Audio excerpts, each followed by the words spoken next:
Kalau orang homo itu kan hukumnya bukan dibakar. Hukumannya itu di dalam Islam, kalau dia tidak mau diajak tobat, tidak mau bertobat, dibawa ke gedung yang paling tinggi, dijatuhkan kepalanya di bawah, terus dilempari pakai batu.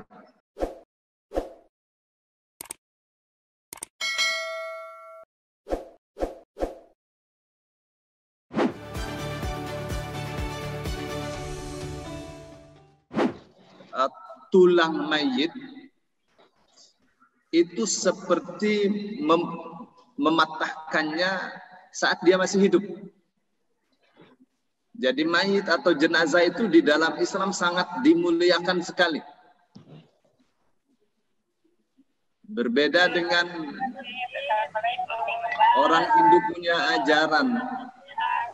Bagaimana orang meninggal itu mesti dibakar. Tidak ada kasih sayang. Tuh, di sini ya, dari sini saja kita bisa merasakan betapa Islam ini ajaran mulia. Lihat tuh ketika orang membuat aturan untuk dirinya, untuk kemaslahatan dirinya. Tentu Allah lebih mengetahui kemaslahatan manusia daripada manusia sendiri. Karena Allah yang menciptakannya, bukan manusia menciptakan dirinya. Kasru azmil mayyiti kakasrihi hayyan. Mematahkan tulang mayit itu seperti mematahkannya saat ia masih hidup. Rawahu Abu Dawud bisnadin ala syarti Muslim. Hadis ini diriwayatkan oleh Daud dengan sanad dengan syarat Muslim. Wa zada Ibnu Majah. Ibnu Majah ada menambahkan min hadis Ummi Salamah radhiyallahu anha. Dari hadis Ummu Salamah radhiyallahu anha, ya, fil ithmi, tambahannya tuh dalam dosa. Jadi dosanya mematahkan tulang mayit itu sama saja dengan dosanya mematahkan tulang dia saat masih hidup. Jadi memang mayit itu, jenazah itu mesti dihormati sekali. Berbeda jauh dengan ajaran-ajaran agama yang lain. Ya, ada yang dibikin seperti sangat tidak pantas sekali. Meninggal dibawain emas. Ya, orang sudah meninggal kok dibawain emas. Ya, benar-benar dibawain emas. Pakai jas, pakai dasi emas di kanan kiri. Katanya itu harta yang dicintai oleh dia saat masih hidup. Di dalam Islam nggak boleh sia-siakan harta itu. Ya, bahkan kita minum dengan gelas dari emas, piring dari emas. Rasulullah Shallallahu Alaihi Wasallam mengatakan, "Fahuwa yujarjiru fi qalbihi an-nar." Saat kita minum dengan bejana atau dengan wadah dari emas atau perak, itu sesungguhnya sedang membakar atau mengobarkan api di dalam perut. Ya, kenapa demikian? Karena kalau emas dipakai untuk piring, untuk gelas, jadilah kekayaan itu tidak berputar. Padahal uang itu diciptakan untuk berputar supaya kesejahteraan tidak mandek di orang kaya saja. Ya, ini bagaimana orang mati dibawain emas 1 kilo, 2 kilo. Jadi di satu sisi ada agama yang mengangkat derajat manusia sampai setinggi-tingginya, melebihi dari batasan manusia. Derajat manusia bisa sampai derajat Tuhan. Para pendeta itu disebutnya sebagai arbaban min dunillah, Tuhan-Tuhan selain Allah.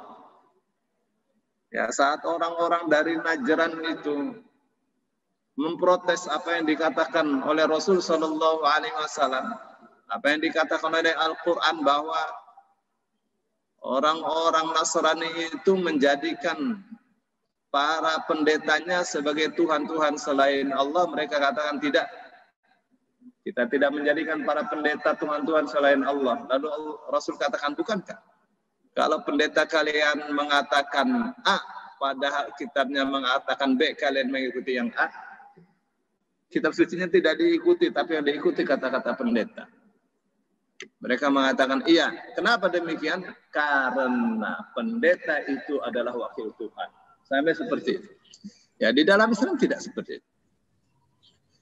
Di dalam Islam sewajarnya Rasul Shallallahu Alaihi Wasallam diminta untuk mengubah Jabal Qubais menjadi emas.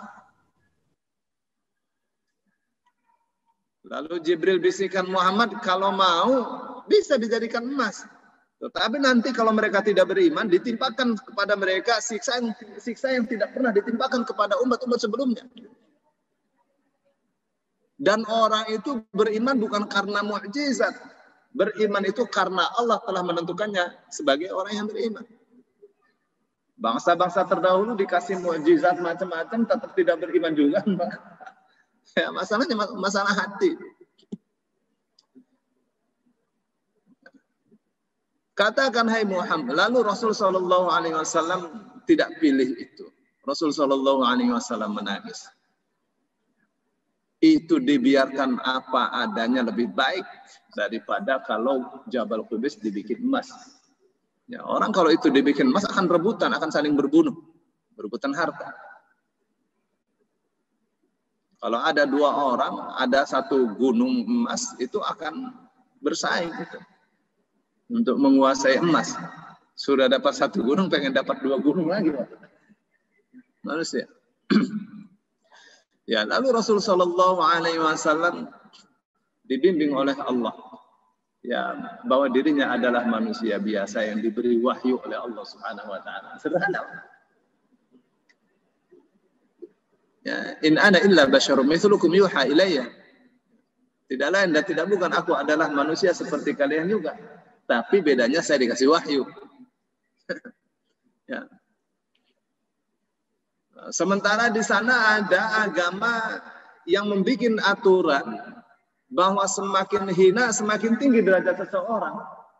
Oh, pada bawa baskom kecil ya untuk jadi pengemis.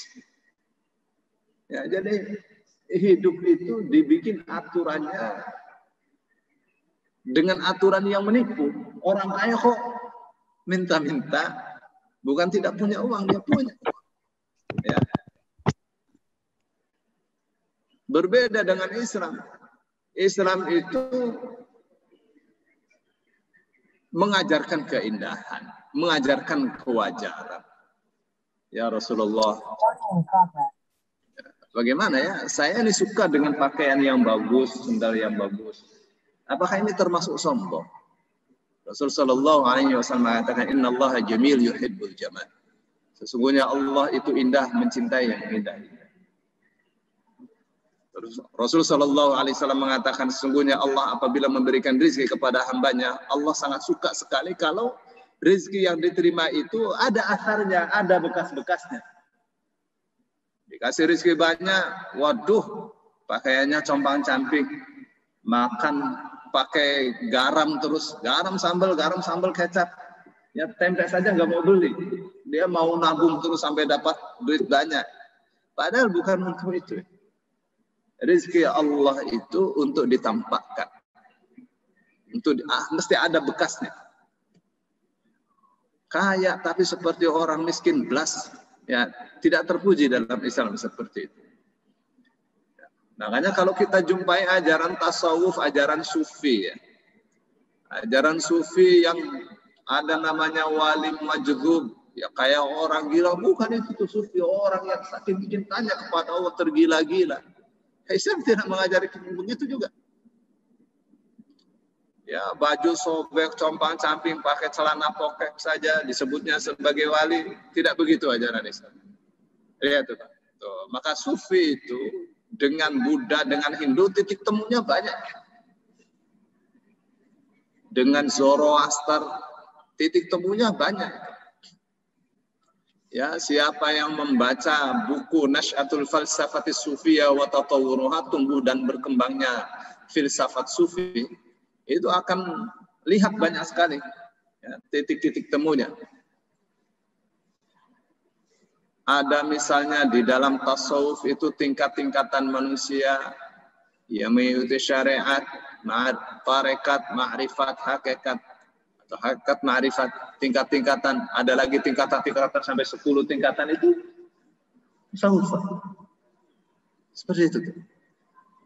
Yang itu ada dalam ajaran Hindu. Titik-titik temunya banyak. Ya, Islam ini punya ajaran sempurna. Ya, Qur'annya sudah sempurna. Wahyu yang diturunkan kepada Rasul Shallallahu Alaihi Wasallam sudah sempurna. Dan wahyu itu bukan Quran saja, hadis juga wahyu. Hadis juga wahyu. Bukankah kita sholat 5 waktu itu adanya di hadis? Zuhur 4 rakaat, asar 4 rakaat, maghrib 3, isya 4, subuh 2 tuh adanya tuh di hadis. Dan rinci. Nah, itu tuh bagian dari wahyu. Hadis kasru azmil mayyiti ka kasrihi hayyan, mematahkan tulang mayit itu seperti mematahkannya saat ia masih hidup. Atau di dalam Ibnu Majah ada tambahan dalam urusan dosanya. Urusan dosanya, sakitnya, tidak menghormatinya, sama saja. Ini didahului dengan hadis yang mengatakan idza wada'tum mautakum fil qubur faqulu bismillah wa ala millati Rasulillah. Kalau kalian letakkan jenazah di kubur, katakanlah bismillah wa ala millati Rasulillah, dengan nama Allah dan di atas millah Rasulullah Sallallahu Alaihi Wasallam. Ya, ini dua hadis ini sahih, ya, marfu' dan mauquf. Hadal hadis sahihun marfu'an wa mauqufan, ya Pak. Maaf ya.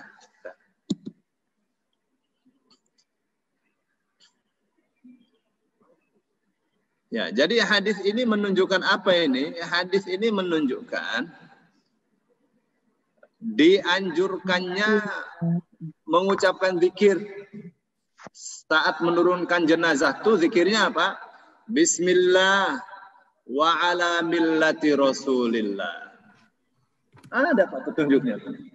Ya, jangan bikin aturan sendiri, jenazah ditaruh diadzani. Ya, enggak ada itu. Allah Akbar, Allah Akbar. Orang itu untuk memanggil orang sholat, ya.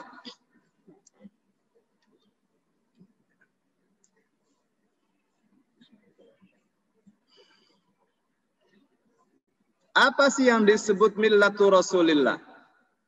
Millah itu adalah syariat. Millata Ibrahim, syariat Ibrahim. Kalau millata Rasulillah atau millatu Rasulillah, artinya itu agama atau syariatnya Rasulullah Sallallahu Alaihi Wasallam. Itu millah. Satu istilah yang dipakai untuk nabi-nabi yang membawa syariat, kata millah. Beda kalau din. Tidak ada millatullah, enggak ada. Ya.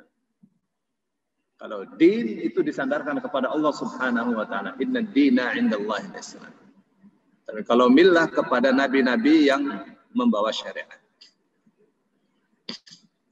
Jadi millah itu adalah agama dan syariat Millatur Rasulillah berarti agama dan syariatnya Rasul sallallahu alaihi wasallam, yaitu Islam dan hukum-hukumnya.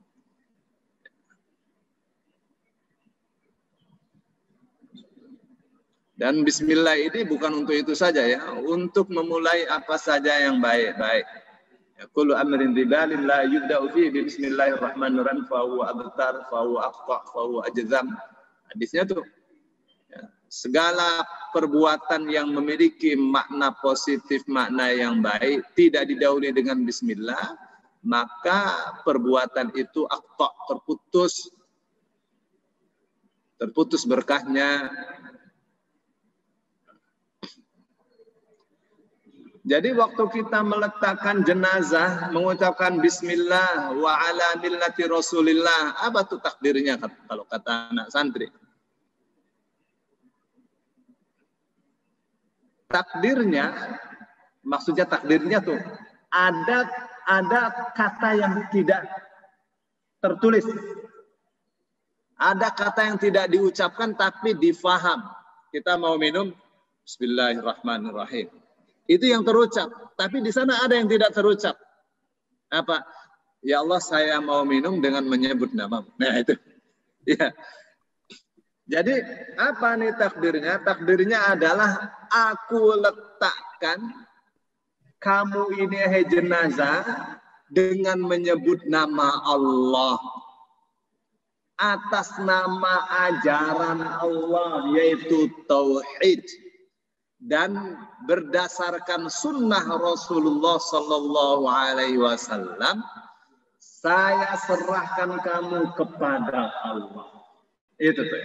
Bismillah wa ala millati Rasulillah. Saya letakkan kamu dengan menyebut nama Allah dan saya serahkan kamu kepada Allah dengan mengikuti sunnah Rasul Sallallahu Alaihi Wasallam.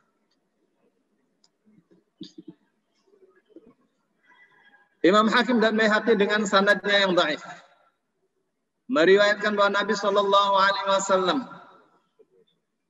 ketika putrinya Ummu Kulsum diletakkan di kubur, beliau mengatakan minha khalaqnakum wa fiha nu'idukum wa minha nukhrijukum taratan ukhra. Ya, hadis ini dhaif. Ya. Rasul Shallallahu Alaihi Wasallam membacakan satu ayat ya. Yang ayat itu mengingatkan. Jadi bukan sedang membaca Al-Quran, tapi sedang mengingatkan kepada kita semua bahwa kita semua akan dimasukkan ke dalam kubur. Ya, memang kita ini kan calon-calon jenazah, calon-calon penghuni kubur. Apa yang Rasul Sallallahu Alaihi Wasallam katakan, minha khalaqnakum wa fiha nu'idukum wa minha nukhrijukum taratan ukhra. Minha khalaqnakum, darinya lah kami telah ciptakan kalian. Dari apa? Dari tanah. Wa fiha nu'idukum, dan ke dalam tanah juga kami kembalikan kalian.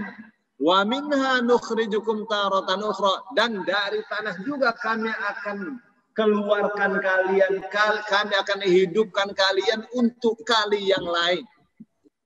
Jadi dibangkitkan itu di bumi ini, Pak. Dibangkitkan itu dari dalam bumi. Hadis-hadis mengatakan idza mata ibnu adama kulluhu yabla. Apabila manusia meninggal, maka semuanya akan hancur lebur. Illa ajabat dzanabi, kecuali tulang ekor. Tulang ekor enggak hancur. Faminhu yurakkabu, karena dari tulang ekor itulah ia akan disusun kembali. Ya, manusia ini memang ada tulang ekornya, Pak. Ya, tapi dia menyusut menjadi kecil, kemudian dari tulang ekor itulah tersusun tulang-tulang yang di belakang. Semua tulang-tulang dari situ. Ya. Hadis Abu Dawud menyebutkan di mana Rasul Shallallahu Alaihi Wasallam bersabda, bahwa apabila Allah hendak membangkitkan manusia, Allah akan turunkan air hujan yang lazij. Lazij itu kental. Ya, manusia sudah nggak ada semua, Allah akan bangkitkan manusia setelah kiamat. Ya, Allah turunkan air hujan yang kental kayak mani, kayak sperma gitu. Nanti manusia itu akan tumbuh seperti kecambah.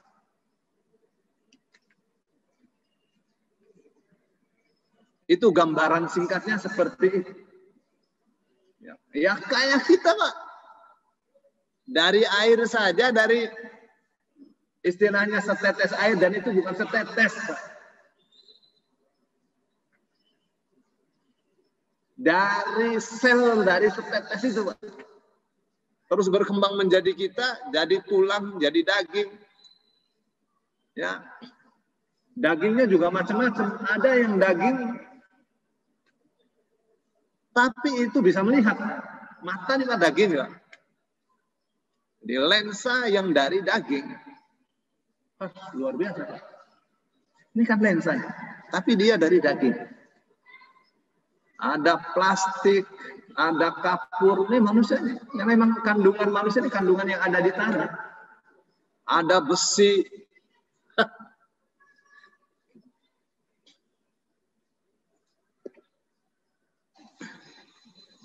Gitu ya. Nah, jadi nanti kita akan dibangkitkan kembali. Nah, jadi ayat yang dibawakan oleh Rasulullah Shallallahu Alaihi Wasallam, minha khalaqnakum wa minha wa fiha nu'idukum wa minha nukhrijukum taratan ukhra, itu bukan dalam rangka membaca Al-Quran, tapi dalam rangka mengingatkan kita-kita yang masih hidup. Di dalam hadis ada Rasul Shallallahu Alaihi Wasallam mengatakan, kita dilarang oleh Allah untuk membaca Al-Quran saat ruku dan saat sujud. Ya. Tapi tiba-tiba ada orang saat sujud membaca Rabbana Atina. Rabbana atina fid dunya hasanah fil akhirati hasanah wa qina adzabannar. Rabbana hab lana min azwajina wa dzurriyyatina qurrata a'yunin waj'alna lil muttaqina imama. Boleh? Boleh enggak?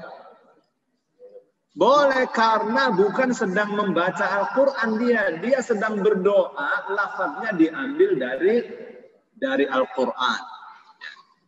Itu yang disebut iqtibas. Baik ya.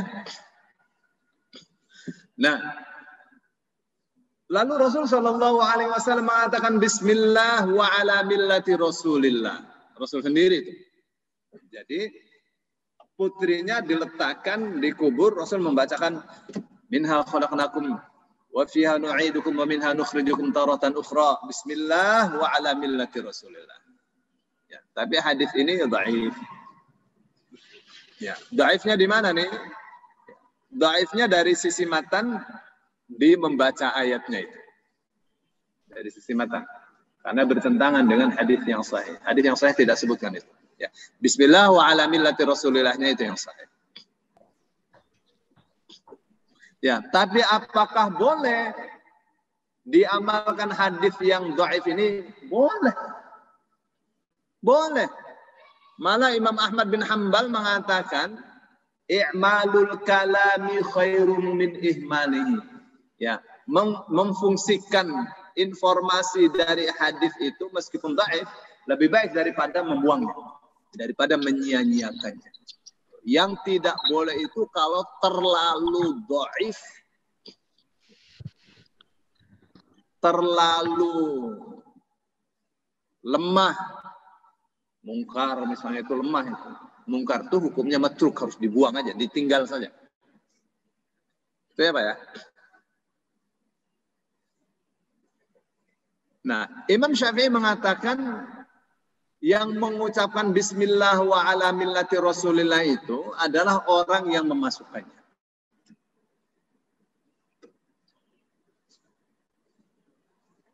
Jadi diganti saja adzannya diganti, karena adzan bukan untuk memasukkan jenazah, ke dalam kubur.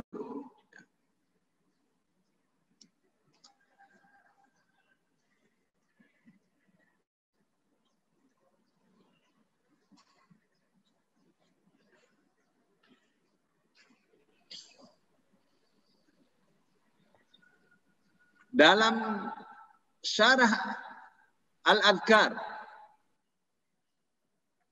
An-Nawawi, penulisnya mengatakan innal maqama maqam su'al. Ya, saat meletakkan jenazah itu makamnya adalah maqam su'al. Maksudnya maqam su'al itu momennya adalah momen atau saatnya adalah saat untuk meminta kepada Allah.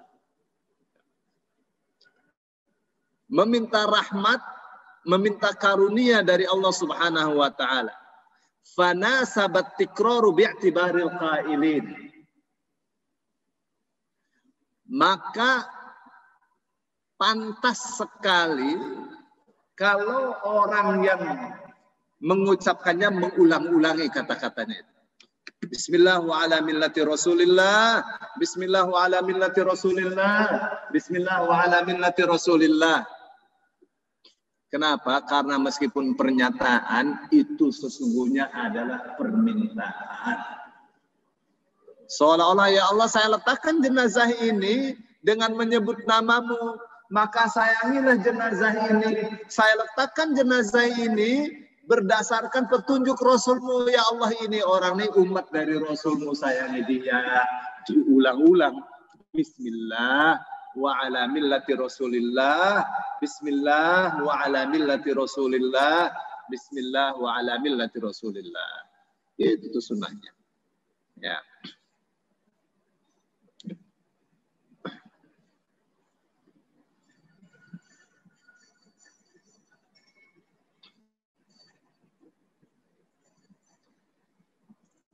Jadi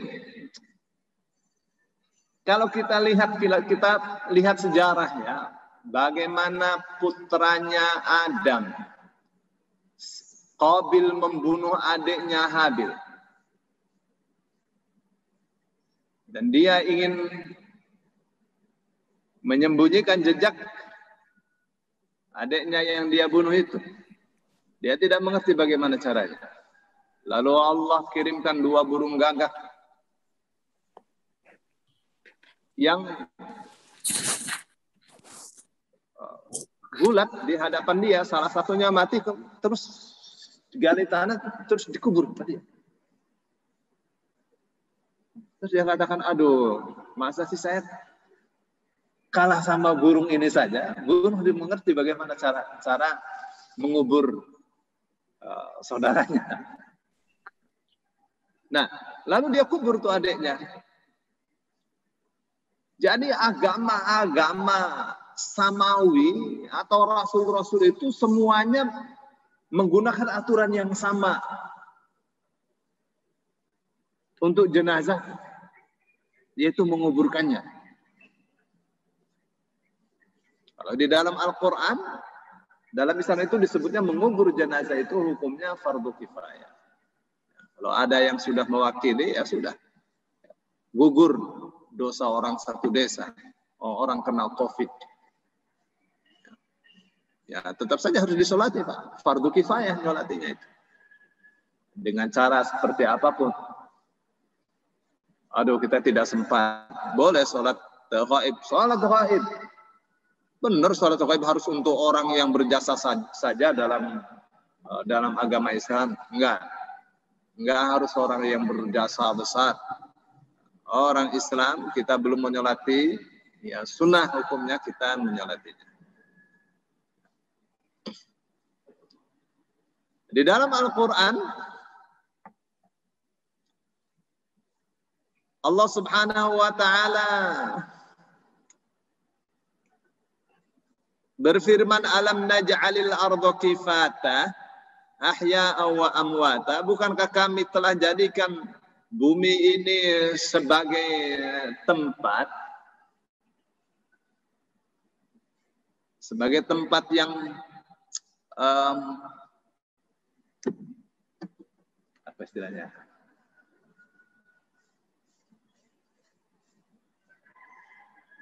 Sebagai tempat untuk bernaung, ya, sebagai tempat untuk tinggal, ahya'aw wa amwata, untuk mereka yang masih hidup atau sudah mati di tanah, ya, bukan dibakar.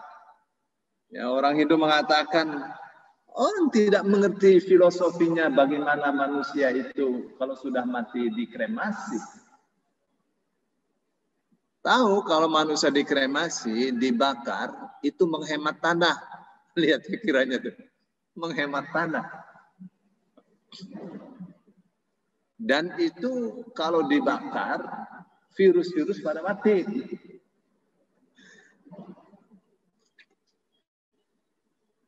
Aneh juga ya, tega gitu membakarnya itu, nggak punya hati.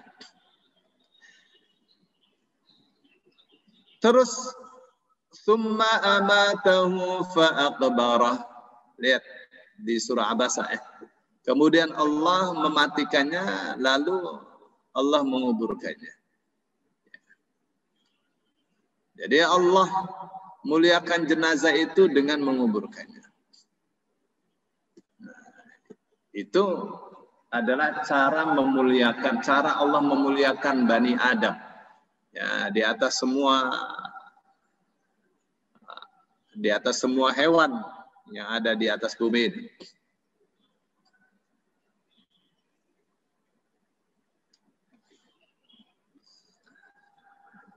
Banyak hadis-hadis yang menunjukkan bahwa orang yang meninggal itu ya harus dikubur. Dalam Sunan Abu Dawud, Rasul sallallahu alaihi wasallam bersabda, la yanbaghi li jifatin muslimin an tuhbasa baina dhahranai ahli. Tidak siogianya jifah. Jifah itu apa? Jifah itu bangkai. Tidak siogianya li jifati muslimin, untuk bangkai orang muslim. Kenapa disebut jifah? Karena tidak ada nyawa. Itu jifah. Artinya bangkai. Ya, ini bangkai sudah jadi bangkai. Itu ya. Antuh basa baina dhahranai ahlihi. Jadi tidak siogianya jenazah itu ditahan di antara keluarganya. Enggak siogianya. Jadi dalam penguburan itu ada kebaikan untuk mayit. Ya, ada ketaatan kepada Allah Subhanahu wa taala. Dan ini yang diamalkan oleh orang-orang Islam sejak zaman sahabat. Ya, bukan sejak zaman sahabat saja, ini mengubur itu sejak zaman Nabi Adam. Ya, ajaran samawi tidak beda ya, tidak ada yang mengajarkan orang meninggal dibakar. Ya. Bahkan waktu Ali bin Abi Thalib membakar, Ali bin Abi Thalib ada 2 kali dia membakar manusia. Ali bin Abi Thalib itu menjadikan ibu kotanya di Baghdad.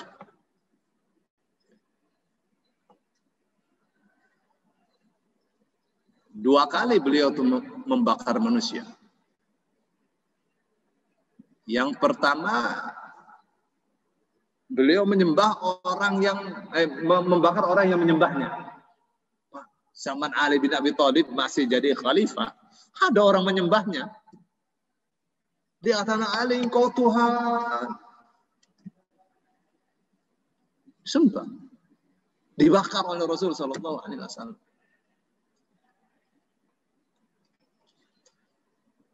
Kenapa demikian? Itu cara orang Yahudi ya, untuk membelokkan ajaran Islam. Dibakar oleh Ali. Terus yang kedua, Ali membakar orang yang liwat, luti. laki dengan laki, laki, istilahnya homo, dibakar oleh Allah. Ibnu Abbas posisinya saat itu di Mekah. Ibnu Abbas kasih fatwa. Apa katanya? Rasul Shallallahu Alaihi Wasallam bersabda tidak boleh membakar, tidak boleh menyiksa hamba Allah dengan api kecuali yang bisa menciptakan api. Yaitu Allah Subhanahu Wa Taala. Tidak boleh. Itu tuh dalam Islam. Bakar manusia itu nggak boleh. Bakar, menyiksa hewan dengan membakarnya juga tidak boleh. Ada ya riwayat seorang nabi membakar semut karena dia digigit oleh semut. Satu semut yang gigit, terus lubangnya dikasih minyak tanah, terus dibakar. Ditegur oleh Allah, kenapa kamu membakar semua semut? Padahal yang menggigit cuma satu. Makanya di dalam Islam itu ya ada binatang-binatang yang haram dimakan. Antara lain semut. Apa sebabnya? Sebabnya kita dilarang membunuhnya.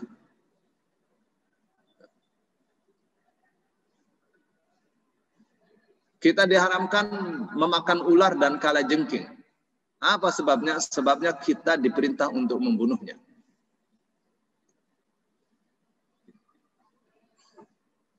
Itu ya sebagai itu aja. Sebagai perbandingan tentang membakar jenazah.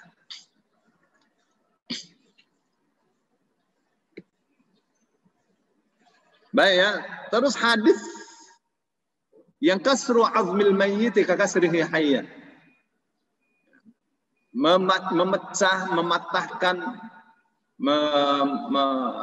meremukkan tulang jenazah itu seperti meremukkannya saat ia masih hidup. Pak, terkadang ada orang meninggal ya. Meninggalnya dalam keadaan jongkok atau duduk begitu ya. Duduk terus pahanya di perut dia, begitu. Itu begitu mati diluruskan susah. Begitu mati diluruskan susah. Kalau lurus itu mesti pecah. Mesti pecah.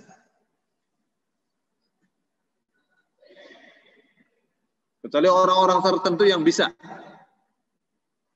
Dibalur apa gitu Pak. Terus saya saksikan itu. Waduh. Ya ini hadis ini penting. Ya kalau tidak bisa lurus ya jangan diluruskan. Gitu Pak. Karena pasti sakit itu. Kita orang hidup saja, sholat tidak bisa ruku, ya jangan ruku. Gitu Pak. Waduh ini sholat nih. Kalau sujud pasti kelenger. Bisulnya di paha, di dengkul gede-gede pasti kelenger dia sujud. Ya jangan sujud. Ya. Sujudnya dalam keadaan duduk aja. Ya, orang gerak sedikit saja sakit. Nah, bagaimana dengan orang yang sudah meninggal? Ya.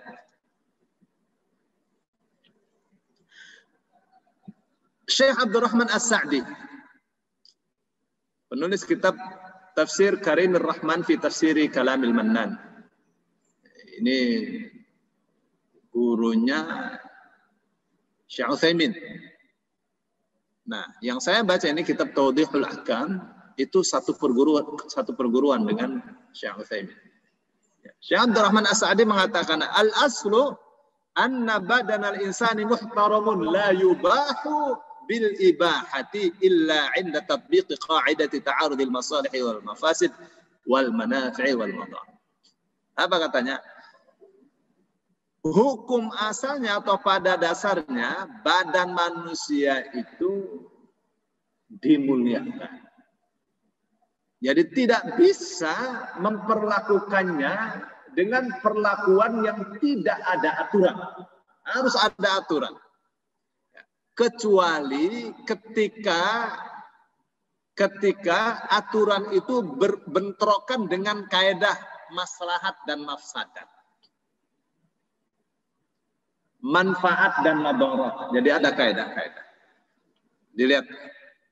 Kalau melihat ini manfaatnya, ini madaratnya. Ini kalau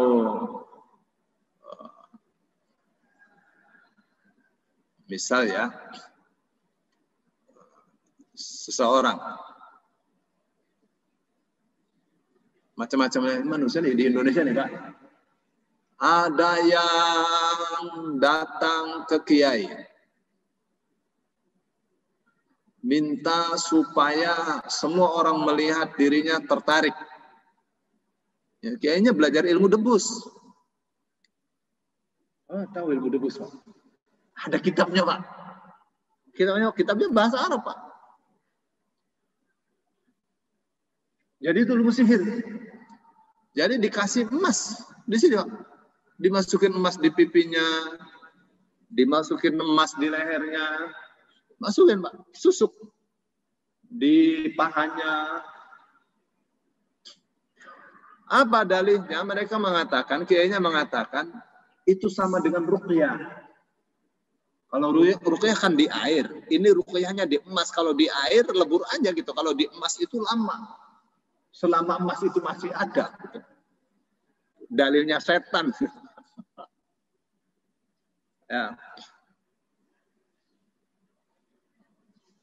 Ya, pertama ya melaksanakannya itu kufur itu. Karena itu sihir.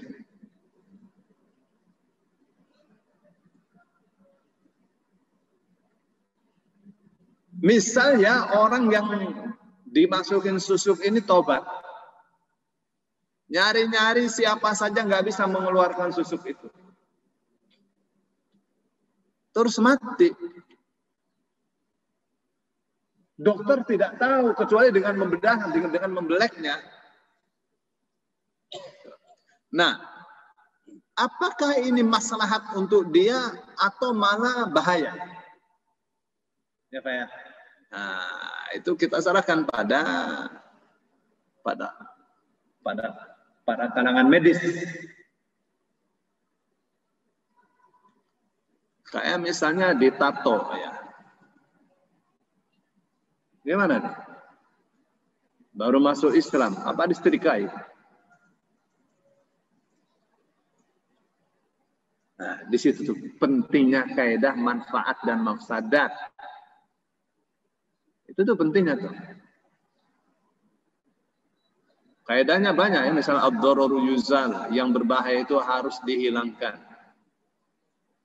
Itu tentang madarat ya. Terus daf'ul mafasid muqaddamun ala jalbil masalih. Yang menolak kerusakan-kerusakan itu harus didahulukan dari mengambil maslahat dan seterusnya. Ya. Oleh karena itu haram hukumnya orang berfatwa tapi tidak mengetahui kaedah-kaedah hukum.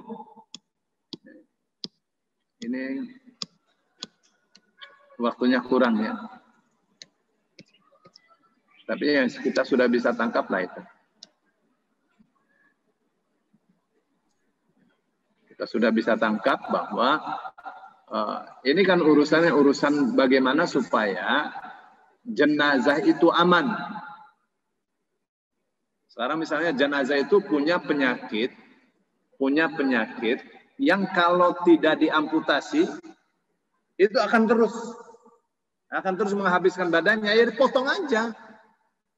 Begitu kan?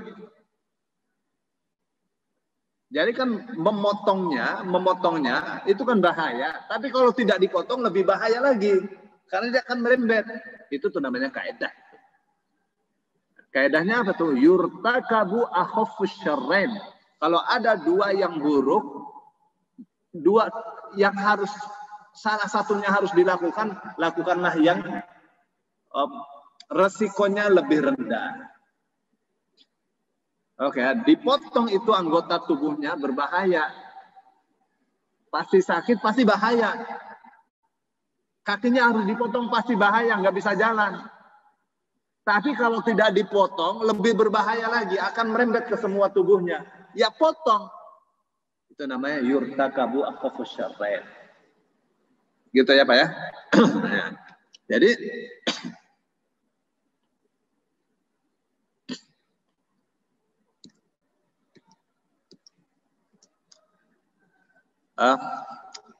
fatwa ya, orang mau berfatwa harus tahu kaidah-kaidah ini. Insya Allah pada pertemuan yang akan datang kita teruskan ini.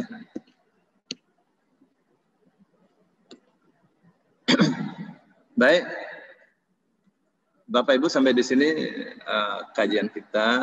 Barangkali ada yang mau bertanya, silakan. Ada yang bertanya, silakan. Amir.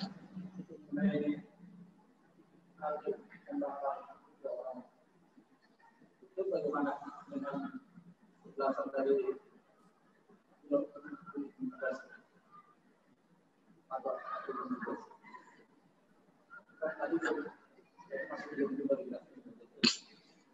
Ibnu Abbas, ya, bukan Abdullah bin Bas ya. Fatwa ini keluarnya dari, jadi Ali membakar orang yang menyembah dirinya dan membakar orang yang tidak mau bertobat karena dia homo, laki dengan laki. Kata Ibnu Abbas, tidak boleh membakar hamba Allah dengan api kecuali Allah yang menciptakan api. Jadi Ali ditegur. Tuh, Ali apa ya? Ali semacam menyesal gitu. Kenapa ini baru datang fatwa seperti ini? Saya tidak tahu. Ya, kan jauh, Mekah ke Irak. Ya, tapi sampai itu. Sampai. Fatwa itu sampai. Jadi tidak boleh ya membakar. Ini ada orang merampok dibakar, jangan dibakar. Ya, jangan dibakar. Kalau ditangkap, dia serahkan ke polisi. Gitu kan. Masyarakatnya masyarakat sudah pesimis dengan hukum ya. Karena hukumnya timpang, tidak adil. Ya.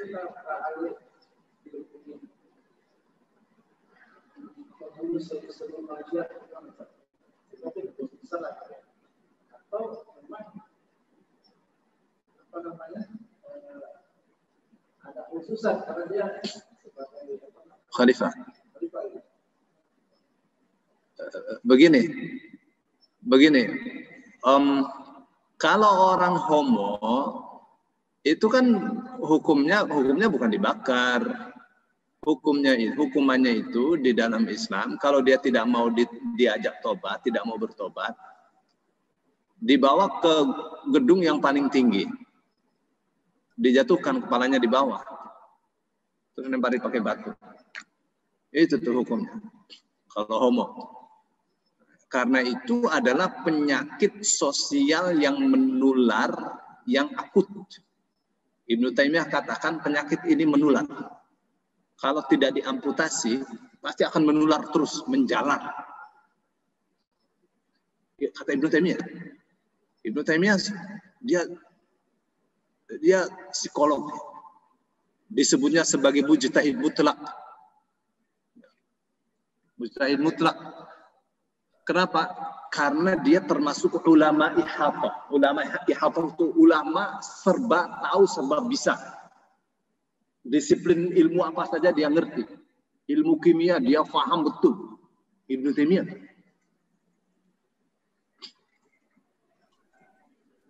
Gitu ya. Jadi kata Ibnu Taimiyah, ini tidak bisa dibiarkan. Kecuali dengan diamputasi baru selesai penyakit homoseksual. Kalau dibiarkan akan menular.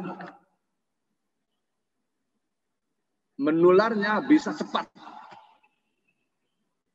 Gitu. Jadi bagaimana hukumnya? Hukumnya harus semua orang yang punya kecenderungan hampir sama atau sama, dia jerah. Bagaimana supaya jerah? Ditembak kepalanya saja tidak bikin jerah. Harus seperti bagaimana Allah menghukum orang-orang Gomorrah, menghukum kaumnya Nabi Lut alaihissalam. Jadi kaumnya Nabi Lut itu 5 desa, Pak, bayangkan. 5 desa laki-laki dengan laki-laki. Nggak suka dengan perempuan. Jadi 5 desa itu diceplok tuh tanah tuh, diangkat tinggi-tingginya, terus dibalik, dibanting sampai jadi laut mati. Itu tuh, maka fatwanya seorang homo tidak mau tobat, fatwa Ibnu Abbas juga tuh, dibawa di gedung yang paling tinggi, terus dijatuhkan dia dari atas, kepalanya di bawah, terus dilempari pakai batu. Bukan dibakar. Itu yang Ibnu Abbas fatwakan kepada Ali bin Abi Thalib. Ali bin Abi Thalib kan sangat hormat sekali kepada Ibnu Abbas, karena ini rajanya ahli tafsir untuk para sahabat. Anak masih kecil, masih umur 11 tahunan. Ya, Umar bin Khattab tanya sama Ibnu Abbas. Para tokoh perang Badar tanya sama Ibnu Abbas. Itu fatwa Ibnu Abbas. Hatta orang yang menyembah Ali, kata Ibnu Abbas, tidak boleh membakarnya itu. Memang Ali Tuhan. Allah saja yang boleh membakar manusia, dan itu di neraka. Gitu tuh. Jadi tidak ada kekhususan hukum untuk khalifah. Nggak tahu, saya sudah menjawab apa belum, Bang Amir?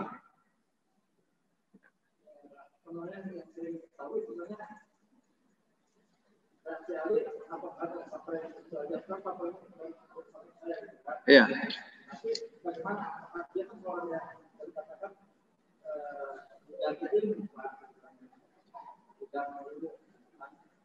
Ya, kata orang Syiah memang gudangnya ilmu, ya kan?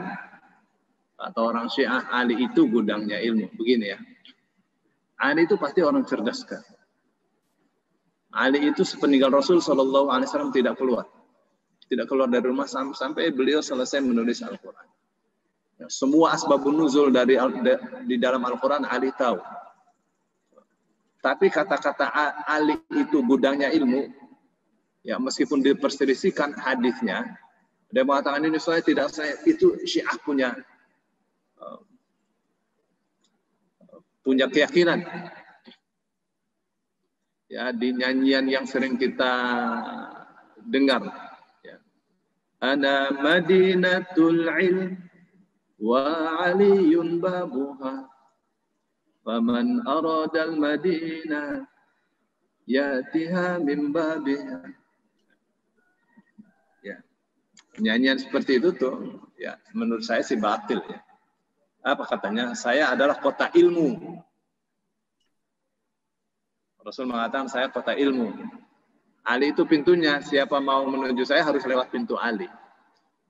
Ada lagi, Allah adalah Alim, Sang Maha mengetahui.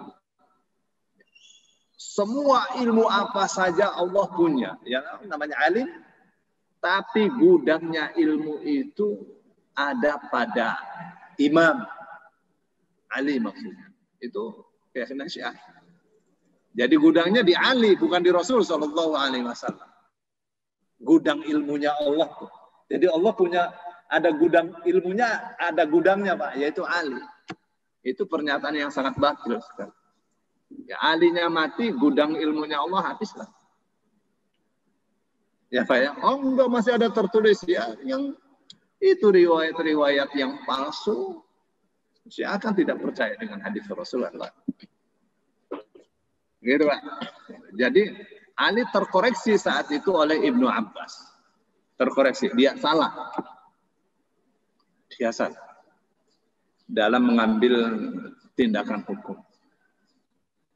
Begitu, ya. ulamanya memang Ibnu Abbas itu ahli fatwa. Jadi ahli fatwa di zaman itu pada beberapa orang yang bernama Abdullah. Ya, Ibnu Umar itu ahli fatwa karena dia faqih. Ibnu Abbas mufassir faqih. Terus Ibnu Mas'ud mufassir faqih. Satunya Ibnu Amr bin As, Abdullah bin Amr bin As. Ya. Satu lagi Mu'ad bin Jabal. Ya, banyak Rasul Shallallahu Alaihi Wasallam mengkader sahabat-sahabatnya untuk menjadi ahli hukum. Gitu ya, wajarlah seorang Ali marah itu saking marahnya Ali. Bapak tahu bagaimana Ali marah? Dia disembah. Kurang aja. Wah, tahu bagaimana Ali ya. Rasul Shallallahu Alaihi Wasallam katakan tidak sempurna iman seseorang ya, sebelum ia mencintaiku dan Rasul, mencintai Allah dan Rasulnya lebih daripada mencintai diri. Ya, itu dalam rangka apa tuh saat itu? Rasul mengatakan demikian. Dalam rangka menggalang dana. Dalam rangka menggalang dana untuk melengkapi persenjataan menghadapi lawan seperti Romawi. Kalau tahu Iran yang besar itu kalah sama Romawi. Iran lebih besar daripada Persia, lebih besar daripada Romawi. Iran tuh kalah. Ya pernah mengalahkan Romawi dalam surah An-Nur. Ya. Alif Lam Mim ghulibatur Rum. Ya. Fi adnal ardi wa hum min ba'di ghalabihim sayaghlibun fi bid'i sinin dan seterusnya. Ya. Jadi Romawi itu kalah sama Persia, terus setelah itu Persia dikalahkan lagi oleh Romawi. Rasul Shallallahu Alaihi Wasallam itu diancam oleh Romawi. Tahu, diancam oleh Romawi mau dibakar itu Madinah. Itu yang bikin soak Umar bin Khattab, sahabat-sahabat ketakutan. Umar bin Khattab diketuk pintunya siang hari, begitu buka, Romawi datang gitu. Saking stres menghadapi Romawi. Nah, maka untuk menghadapi Romawi ini, Rasul Shallallahu Alaihi Wasallam dalam pengerahan massa tidak melakukan pencatatan. Biasanya dicatat siapa yang ikut, siapa yang ikut, siapa yang ikut, supaya yang tercatat tahun depan kalau ada perang tidak boleh ikut, gitu, gantian. Tapi kali ini tidak. Dibawanya pasukan 30.000 untuk menghadapi Romawi. Nah, itu butuh persenjataan yang banyak. Nah, saat itu Rasul Shallallahu Alaihi Wasallam katakan tidak sempurna iman seseorang sebelum Allah dan Rasulnya lebih dicintai daripada dirinya sendiri. Daripada siapapun, hatta dari dirinya sendiri. Tahu Ali bin Abi Thalib mengatakan apa? Ya Rasulullah, demi cintaku kepadamu. Ini pedang, kau katakan bunuh aku akan bunuh sendiri. Lihat Ali bin Abi Thalib. Ya, jadi kecemburuannya, ya keteguhannya dalam akidah, dalam tauhid luar biasa. Saya kira itu ya. Bisa keliru sahabat. Kalau kita lihat di hadis-hadis banyaklah sahabat-sahabat yang keliru memahami ayat. Ya, ada saja. Tidak semua sahabat ada. Saya kira itu, Bapak. Baik. Ada yang mau bertanya, Bapak? Silakan Bapak Ibu. Tadi Pak Pur buka audio. Silakan Pak Pur kalau mau bertanya. Atau Pak Smiardi dulu, silakan. Silakan Pak Smiardi. Assalamualaikum Pak Ustadz. Waalaikumsalam warahmatullahi wabarakatuh. Sehat Ustadz? Alhamdulillah. Makasih. Ustadz, tadi kita mendengar bahwa demikian kerasnya hukuman bagi orang-orang yang tidak mau sadar untuk kembali menjadi entah itu pria, entah untuk laki-laki itu, Ustadz ya. Tapi kita lihat di berita-berita pada saat ini, itu banyak artis, Ustadz, yang dasarnya keluarganya adalah keluarga Islam yang taat. Tapi entah karena pergaulan, entah karena kenapa, terus dia berubah menjadi wanita dan sampai operasi. Dan yang paling fatalnya dia berubah dia pindah agama menjadi Kristen. Karena dia tahu persis bahwa hukumnya apabila tidak akan sadar itu harus diperlakukan dengan keras. Itu bagaimana ya Pak Ustadz ya untuk menghadapi hal-hal seperti itu? Karena kan itu seperti penyakit, jadi sudah banyak sekali. Itu yang kita baca orang-orang yang artis ya. Tapi kalau orang-orang umum mungkin banyak juga, tapi kita nggak pernah tahu. Demikian Ustadz, terima kasih. Kalau dia ya, artis.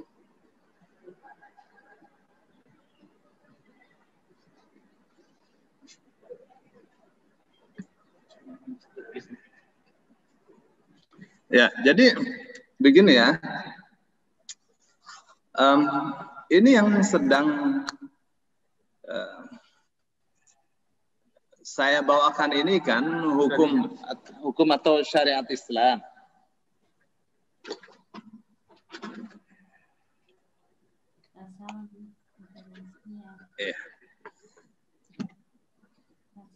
Jadi yang sedang saya bawakan ini atau Bulughul Maram kan kajiannya kan, ini adalah hukum atau syariat Islam. Sebagian syariat Islam ini tidak bisa ditegakkan oleh orang per orang. Harus ada lembaga yang menjalankannya.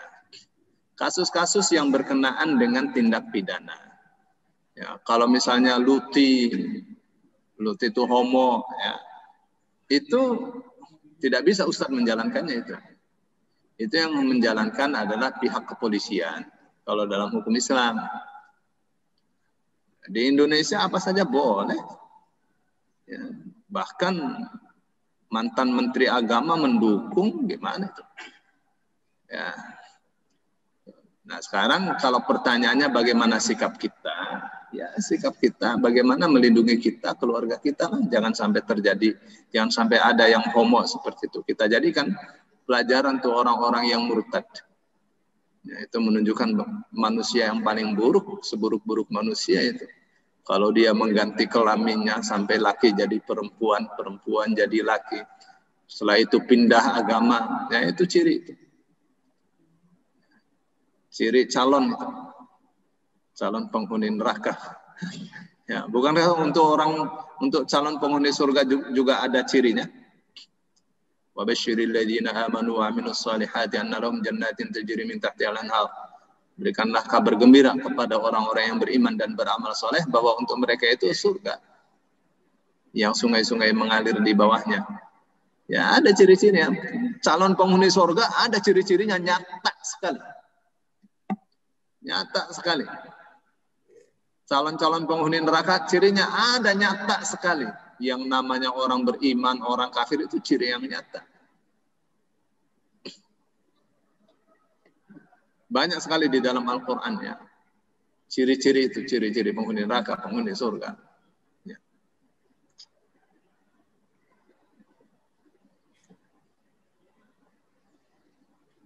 Artinya begini ya.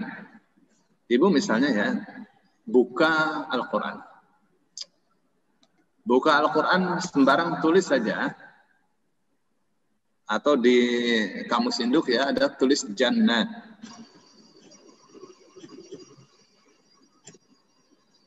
Lihat tuh. Ada di 67 tempat. Ini tentang ciri-ciri calon penghuni surga.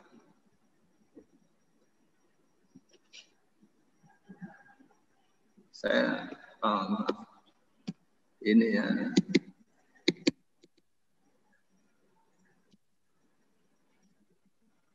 Lihat.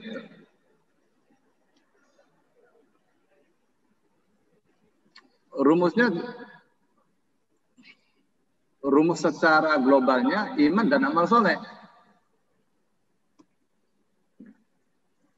Terus kalau mau jadi tetangganya Nabi, rumusnya taat kepada Allah dan Rasulnya. Wa may yuti'illah wa rasulah fa ulaika ma'al ladzina an'ama Allah. alaihim minan nabiyyin was-siddiqin wasyuhada'i was-shalihin wa hasuna ulaika rafiqa. Siapa yang taat kepada Allah dan Rasulnya, mereka akan dikumpulkan bersama para nabi, siddiqin, syuhada dan salihin. Ya.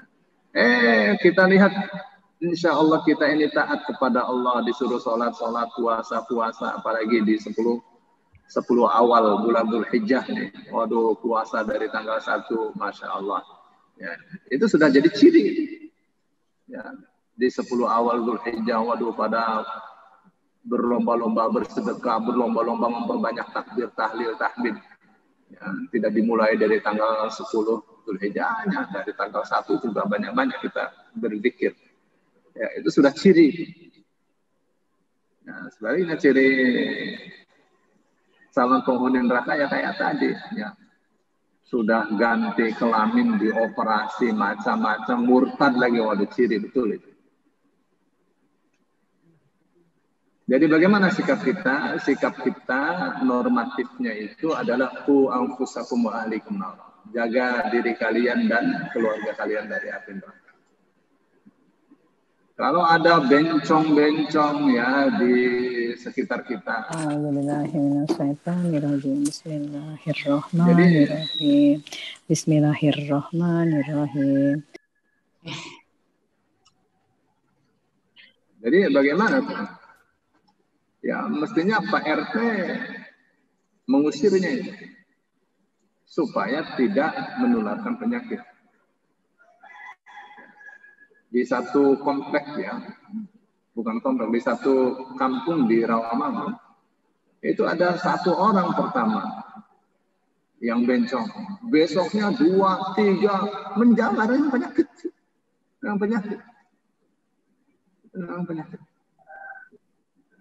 Jadi harus dikeluarkan, harus diusir. Jangan dikasih tempat. Soalnya kalau dilaporkan ke polisi nggak tahu ya hukumannya seperti apa di Indonesia, seperti belum ada hukum yang mengakomodir. Jadi karena belum ada hukum yang mengakomodir, kalau kita tidak bisa menasihati mereka, kita minta mereka keluar saja dari desa kita, diusir saja. Kalau dia pendatang gampang kan. Nah, masalahnya kalau dia penduduk nih, bukan pendatang. Kayak di sekitar Baitul Ula ada orang ngontrak bencong itu, ya, keluar aja, bahaya. Nah, kenapa demikian? Karena ya kecuali bisa dinasihati, ya, bisa dinasihati. Bang, udah jangan pakai androk, kasih celana, ayo ke masjid. Bisa begitu? Ya, bisa begitu itu lebih baik. Saya kira itu ya. Ya. Ustaz ada di chat Ustaz pertanyaan dari Pak Dahlia. Wah ini zaman sekarang Masya Allah ya. Ngomong-ngomong di kantor-kantor, memang dia penyakit. Mana ceknya? Saya nggak dapatkan ceknya. Oh ini di sini.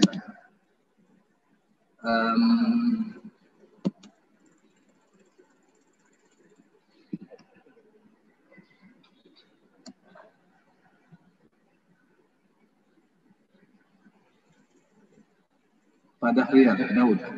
Saya beberapa kali mendapati susuk berupa jarum kecil di wajah pasien saya. Terlihat dari ronsen foto wajah dokter. Bisa ada beberapa di dekat sudut mulut, dekat wajah, di dagu, di pipi. Kalau lain waktu pasien tersebut difoto ronsen lagi, susuk itu bisa berubah letak. Karena sering mendapati seperti ini, kalau terima pasien baru, saya suka feeling pasien ini agak lain. Benar saja setelah difoto ronsen ditemukan susuk.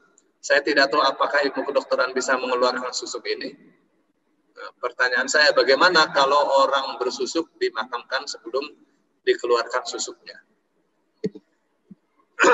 Ini dokter ya. Jadi maaf terlihat, Pak Ustadz, ya. saya Misha. Misha. Ya, Belum ya, ganti namanya, maaf. Iya, nggak apa-apa, Bu. Ya, ini kan yang bisa memasukkan susuk itu kan orang-orang yang punya ilmunya itu. Ilmunya itu bukunya bahasa Arab. Banyak ya, misalnya Syumusul Irfan, Syamsul Ma'arif Al-Kubra itu. Ya, buku raja buku kedukunan. Pedukunan ya. Yang bisa baca kiai-kiai itu. Pemainnya ada kiai-kiai. Oh, kiai yang dikiranya kalau kiai yang main itu halal. Ya, yang haram meskipun kiai yang melakukan ya tetap haram. Ya, kufur itu. Karena itu sihir. Ya, wa ma kafara Sulaiman walakinna syayatin kafaru yu'allimuna an-nasa as-sihr. Sulaiman tidak kafir, tetapi setan-setan yang kafir itu karena mereka mengajarkan sihir. Nah, ini bukan mengajarkan tapi melaksanakan sihir. Itu sihir susuk itu. Nah, kalau dokter bisa mengeluarkannya, keluarkanlah. Tentu dengan kesepakatan ya. Dengan yang ada susuknya itu. Nah, sekarang masalahnya dia sudah mati. Apakah apa yang harus dilakukan? Kalau bisa dikeluarkan, dikeluarkan. Kalau bisa dikeluarkan, dikeluarkan. Kan terkadang dia ada susuknya, masyarakat sekitar tidak mengerti bagaimana cara mengeluarkannya. Tidak semua orang bisa ya. Orang-orang tertentu bisa yang punya ilmunya. Orang-orang tertentu bisa yang punya ilmunya ya dibacakan ayat kursi terus dia keluar. Enggak tahu, yang enggak tega melihatnya. Karena itu kan ada terkadang jarum, tapi ada juga agak besar itu. Bagaimana itu cara memasukkannya? Karena tidak lancip dia. Tumpul. Kalau lancip kan cukup mudah ya untuk mengeluarkannya. Ini tumpul.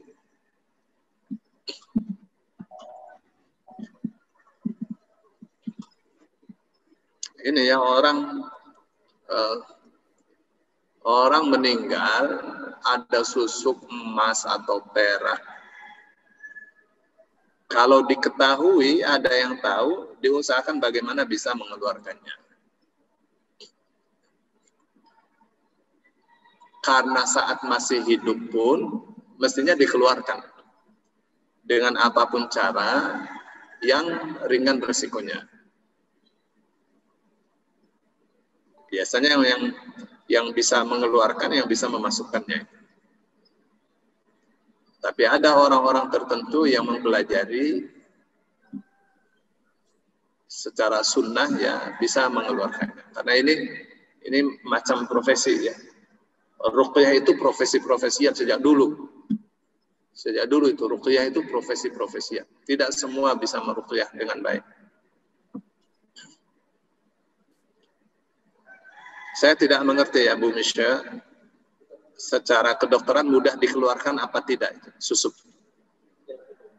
Saya barusan membaca Pak Ustadz, kalau yang bersangkutan itu bertobat, kemudian dengan tobatnya susuk itu bisa hilang perlahan-lahan. Ini saya baca menurut Buya apa tadi? Iya, saya baca begitu. Nggak tahu berarti deh. Nggak tahu saya. Ya, ya Buyanya Buya siapa nggak tahu berarti dia. Buya Yahya. Nggak tahu berarti dia nggak baca Buya. Pengasuh Pondok Pesantren Al-Bahyah. Ya saya tahu. Saya tahu.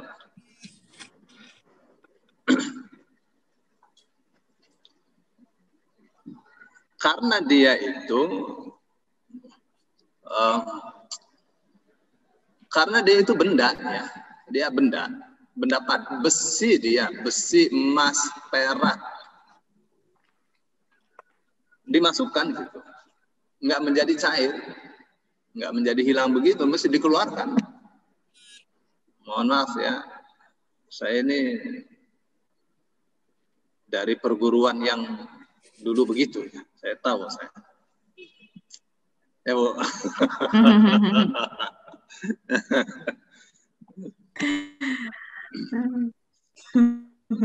Sihir saja saya belum tidak lakukan, nyantet saja saya belum lakukan Ibu. Tapi kitabnya saya baca itu. Jadi benda ini susuk itu betul-betul secara fisik ada ya? Fisik Bu, dimasukkan. Oh gitu. Dimasukkan. Saya lihat. Ya. Aduh, saya nggak mau cerita banyak lah. Tapi kalau singkat ceritanya, ini orang yang belajar ilmu debus nih diundang oleh para pelacur di Batam. Oh, dapat duit banyak, ratusan juta nih. Pasang di pantatnya, di muad. Kiai itu Bu. Nauzubillah min dzalik. Aduh ya Allah ya Rabbi. Semoga Allah ampuni dosa-dosanya. Amin. Ya Allah ya Allah. Amin ya rabbal alamin. Salah kaprah itu namanya. Nah, dulu kita mesantren itu ya ini gitu aja. Dulu kita mesantren itu belum jadi santri kalau belum bisa makan silet. Tahu silet dimakan?